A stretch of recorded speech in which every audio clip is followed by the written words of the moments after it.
December আগে তো অবশ্যই নির্বাচন করা সম্ভব, এবং একটা সরকার, একটা দায়িত্বশীল সরকার যখন বলে ডিসেম্বর থেকে জুনের মধ্যে নির্বাচন হবে, এই ধরনের আনসার্টেনিটি থেকে দেশকে কোনোদিনও একটা সরকার ঠেলে দিতে পারে না।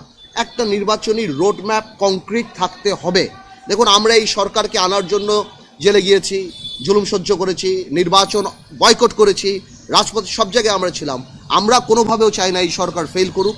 আমরা চাই জনগণের ইচ্ছা প্রতিফলিত হোক, এই সরকার সংস্কার করুক, যেটার পাঠ আমরা।